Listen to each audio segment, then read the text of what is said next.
So with all of that, what would you say was your most difficult thing to break through with getting into comedy? Like in the earlier days, maybe because I know it wasn't a piece of cake. Yeah. You had the talent, but yeah, did they embrace you like that? Did they meet you at the door like, come on in? No, you don't start out with talent. Anybody that's even naturally funny, you gotta learn this thing, And when you think you really got it, if you record yourself at that moment and you look at it 5 years later, you like, I sucked then, you know what I mean? Mm-hmm. But you progress. So it's something you can learn, it's an art form. But coming in, I was fortunate because I had All Jokes Aside, and that was a catalyst to a lot of people. So 3 months in, George Wilborn, Sinbad's brother, Mark Atkins, and Sinbad were like proponents for the club. They really wanted to help the club grow. So they brought a Comedy Central show to All Jokes and filmed it there. But 3 months before that, Mark Atkins, which is Sinbad's brother, he was in control of talent acquisition for the Moby Conference, which is marketing opportunities for Blacks in entertainment. And they needed a comedian to do something. Well, they wanted George Wilborn, but he wasn't available. George recommended me.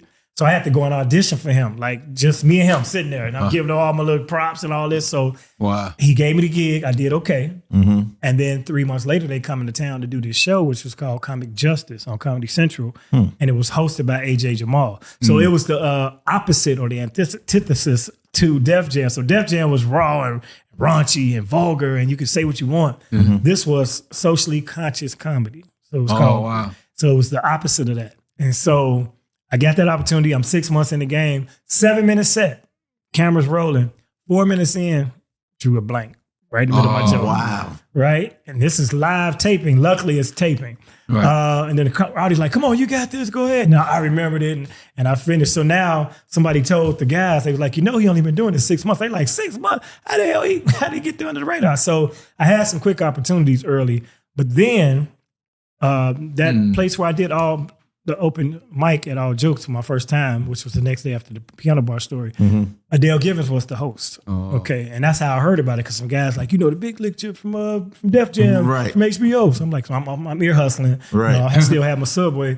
And I went down there, man. George took me in. I got up. So now 6 months after that, I'm the host of that night.